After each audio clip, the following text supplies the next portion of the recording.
Once upon a time, in a lush green forest, there lived a clever little fox named Freddie. Freddie was known for his cunning tricks and quick thinking. He was ever so curious and loved exploring every nook and cranny of the forest. Meanwhile, in a towering oak tree nearby, lived a vigilant and wise cock named Carlos. Carlos had a beautiful plume of feathers, and his morning crow could be heard all around the forest. He was known to be sharp-witted, and all the forest creatures admired him. One sunny morning, as Carlos was perched high on his favorite branch, stretching his wings in the golden sunshine, Freddie the Fox trotted by. Seeing Carlos enjoying his morning routine, Freddie's sly mind began to churn with a tricky idea. "Good morning, dear Carlos," called Freddie with a foxy grin. "I've come bearing good news for you. Would you care to come down here and rejoice with me?" Carlos, wise and cautious, knew of Freddie's reputation. "Good morning, Freddie," he replied from his safe perch. "What is this news that excites you so?" "Oh, it's splendid indeed. There's a decree from the king of the forest. All animals shall now live in peace and harmony, with no harm nor trickery permitted. So you've nothing to fear, dear Carlos. Come down and let us celebrate this joyous moment," said Freddie slyly. Carlos pondered the fox's words for a moment. Being ever so astute, he knew this was one of Freddie's tricks. "How marvelous," said Carlos, pretending to ponder. "But if it's true, why rush? Wait a moment, dear Freddie. I see some forest dogs trotting this way, perhaps to celebrate as well. Together we can all confirm this marvelous news." The mention of the forest dogs made Freddie's ears twitch, and he glanced nervously to his side. "Oh, I've just remembered an urgent matter I need to attend to."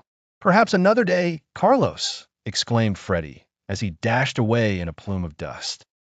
Carlos chuckled quietly to himself from his safe perch. The forest echoed with his wise crow, as he knew he had cleverly avoided the fox's deceit. And from that day on, Carlos's story reminded all the young creatures of the forest. When in doubt, stay wise and cautious. Choose your friends well. The delightful encounter between Freddie and Carlos remained a fond tale told by mothers to their little ones, over and over again. Once upon a time, in the vibrant, lush jungle of whimsical woods, there lived a young elephant named Ellie. Ellie was known far and wide, not for her size or her gait, but for her quick wits and clever nature. She had big floppy ears and eyes full of curiosity where her intelligence sparkled like a diamond. One sunny morning, as Ellie wandered near the riverbank, she saw her friend, Benji the monkey, looking troubled. Benji was usually full of glee and mischief, swinging joyfully from tree to tree, but today was different. "What's wrong, Benji?" Ellie asked, her voice as gentle as the river's babble. "Oh, Ellie," sighed Benji, "I've lost my favorite hat. It blew away with the wind, and I can't find it anywhere." The little monkey seemed so forlorn that Ellie decided to help him. Ellie remembered how the wind swept things away to the north where the big banyan tree stood. Using her intelligence, Ellie said, "Let's follow the path of the wind and check near the banyan tree." Together, with Ellie leading the way, Benji and Ellie trotted towards the towering banyan tree. As they approached, Ellie's keen eyes spotted something colorful flapping in the branches. "Look, Benji! Up there!" Ellie trumpeted triumphantly. Benji climbed swiftly, reaching the very branch where his cherished hat dangled.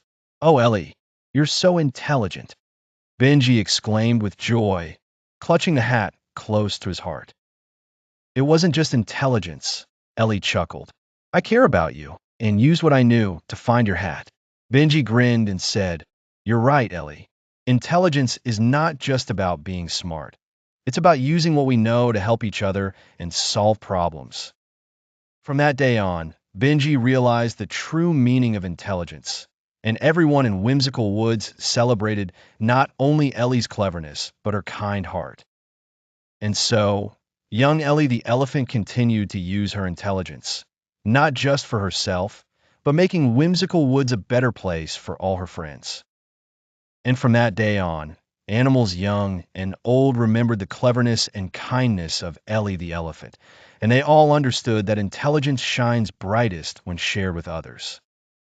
The moral of the story is intelligence isn't just being smart. It's about using your knowledge to help and solve problems for the benefit of everyone.